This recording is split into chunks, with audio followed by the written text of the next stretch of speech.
Benedicite, soy el Padre Julio desde el Eremitorio Emaús y hoy voy a estar compartiendo con ustedes el tema de las etapas y el proceso de la oración según el igumeno Charitón del monasterio de Valamo en Finlandia.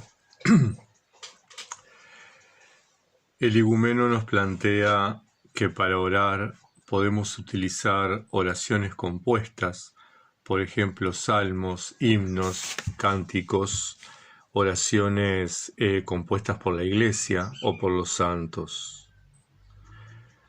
Podemos orar a partir de circunstancias diversas, hechos que nos suceden en la vida, personas que se cruzan, intenciones que ponen a consideración de nuestra oración, situaciones del entorno, enfermedades, nacimientos, fallecimientos, pedido de lluvia, inundaciones, terremotos, en fin, distintas circunstancias. Y nuestra oración puede ser una oración de petición, de súplica, de alabanza o de adoración. Lo importante es la actitud que tengamos en la oración. Citando a San Juan Crisóstomo, dice: «Cantad por la gracia del Espíritu, no es simplemente con los labios, sino con la atención, permaneciendo en pensamiento ante Dios en vuestro corazón». He aquí lo que significa la expresión cantando al Señor. De otro modo, el canto no sirve para nada y las palabras se desvanecen en el aire. No se canta para la asistencia. Incluso sobre la plaza pública es posible dirigirnos a Dios en el interior de nuestro corazón y cantar sin ser escuchados por nadie. Es bueno orar en el corazón, incluso cuando se está en viaje, y ser elevado a las alturas por la oración. Por lo tanto, según la enseñanza de San Juan Crisóstomo, entonces, estamos invitados a la oración en el corazón. Más adelante, afirma el igumeno: conservad con cuidado este don de sentimiento que es acordado por la misericordia de Dios. Es decir, que podamos de alguna manera sentir esa expresión de nuestro corazón, poder sentirla y poder de alguna manera purificar nuestro intelecto de los pensamientos que nos separan de Dios, purificar nuestro corazón, liberándonos de los sentimientos que nos separan de Dios. Y estas dos cosas, purificación de pensamientos y purificación de sentimientos, logra que mediante una ruptura, un rechazo, una separación, podamos realmente echar fuera todo aquello que nos está separando de Dios. La gracia activa, dice, opera en nosotros. La humildad mantiene a la gracia operando en nosotros. Esa ayuda nos mantiene en la presencia del Señor, en su recuerdo.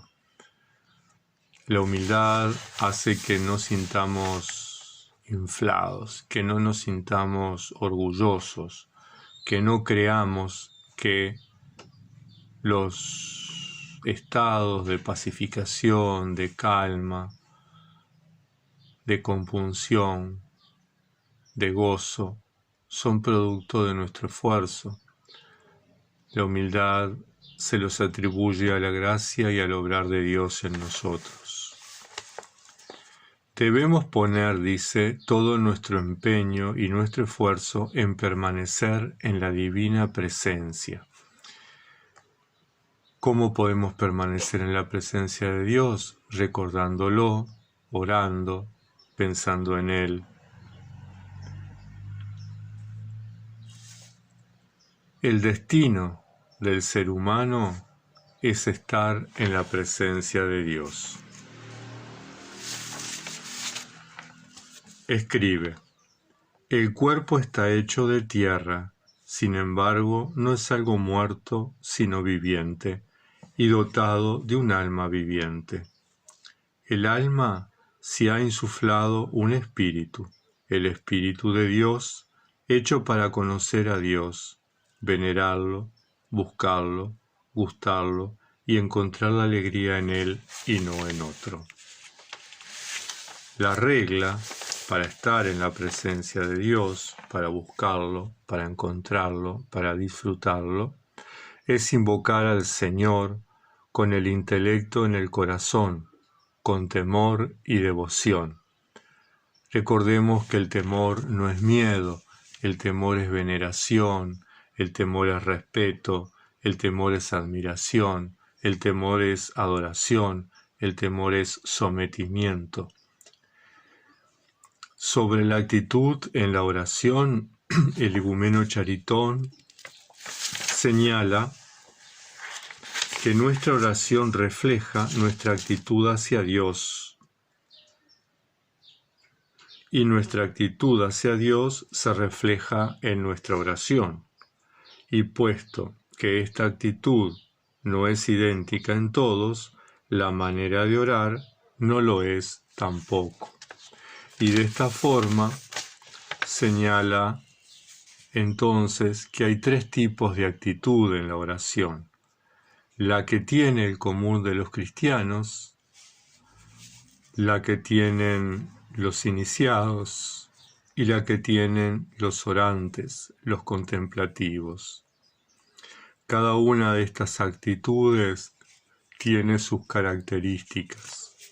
La primera, la actitud que tiene el común de los cristianos, se caracteriza por ser una actitud de oración básica, verbal, donde uno dedica un tiempo a la oración y luego al resto de las actividades de la vida cotidiana.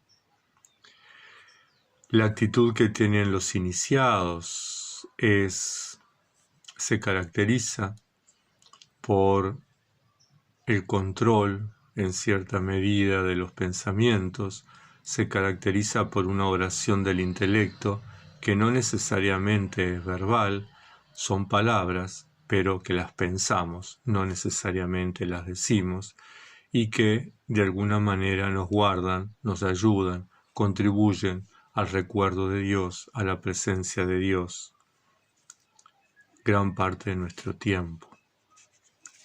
Y la que tienen los orantes es la actitud de la oración constante, la oración del corazón, la oración de los contemplativos. En la oración, afirma, la palabra siempre existe. A veces es vocal, la pronunciamos con nuestros labios. A veces es mental, la pensamos, pero siempre, en todos los casos, esa palabra vocal o esa palabra pensada tiene que ser sentida, tiene que estar orando en el corazón y con el corazón. El poder de la oración no está en las palabras, sino en los pensamientos y los sentimientos. No importa la fórmula que utilicemos, sino la actitud de la persona que ora. Lo fundamental, enseña, es mantenernos en perseverancia y firmeza, en la presencia de Dios, atentos a Dios. El Salmo dice: estoy esperando como los siervos con los ojos fijos en las manos de sus señores, como la sierva con los ojos fijos en las manos de su señora. Bien, de alguna manera tenemos que estar atentos atentos al Dios que se manifiesta y que actúa. El igumeno Charitón, siguiendo las enseñanzas de los padres esicastas, señala 3 etapas en la oración. La primera etapa es el hábito de la oración vocal común en la iglesia o en la casa.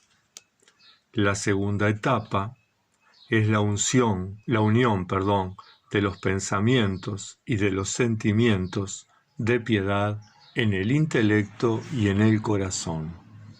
Y la tercera etapa es la oración continua o la contemplación. La oración de Jesús lleva a la oración continua, pero para ello es necesario purificar el pensamiento y los corazones y fijar la atención en Dios. Él dice, la oración de Jesús puede ir a la par con la primera o la segunda de las etapas, pero su verdadero lugar se encuentra con la oración continua. La condición principal para tener éxito en la oración es purificar el corazón.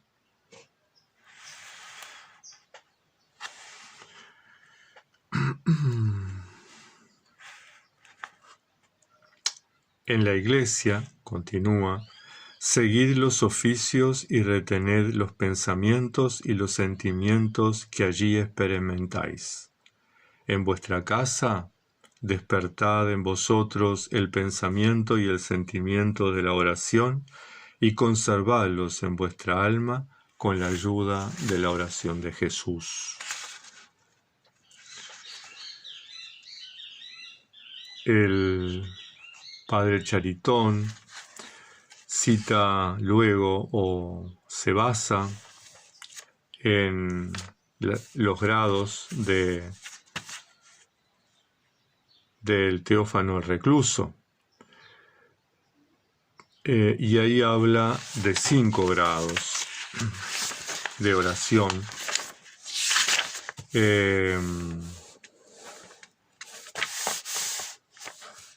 El primer grado sería la oración vocal, el segundo grado la oración del intelecto en el corazón, producida por nuestro propio esfuerzo. El tercer grado, la oración del intelecto en el corazón, otorgada como don de Dios. El cuarto grado, la oración del intelecto en el corazón, que llega a ser incesante. Y el quinto grado, la oración contemplativa, que Teófano llama también la oración del encantamiento o del éxtasis.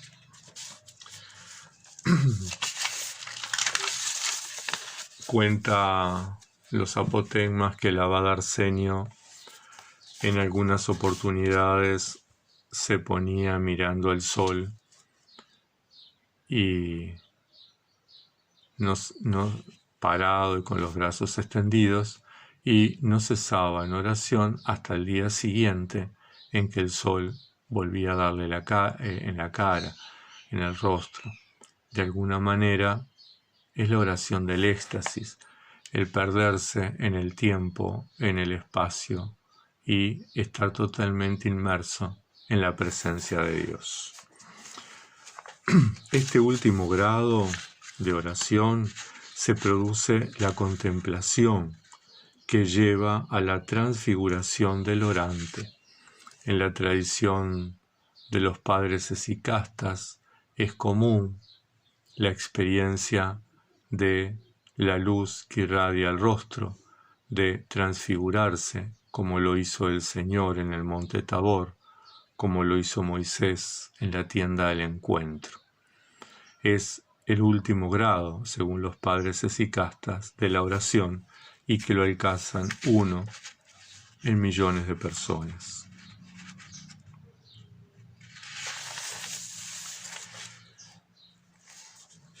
El padre Charitón cita a el zar en Basilio, Basilio fue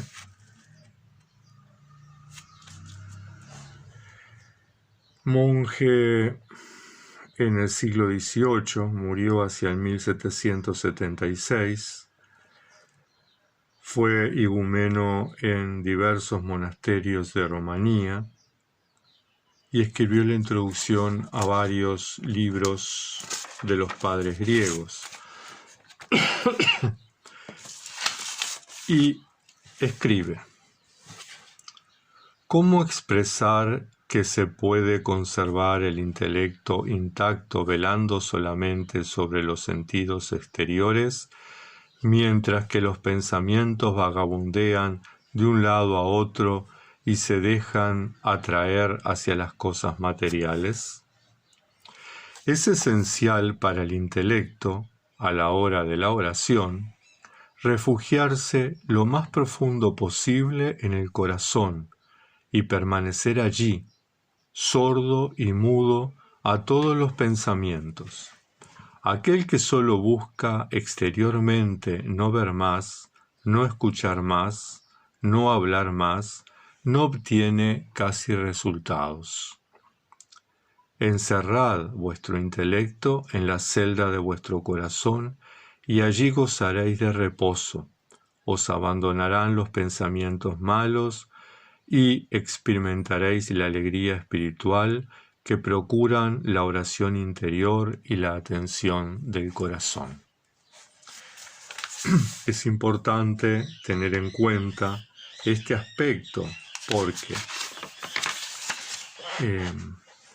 la oración del corazón es la finalidad de la experiencia orante del monje, es la comunión plena entre el eremita y Dios.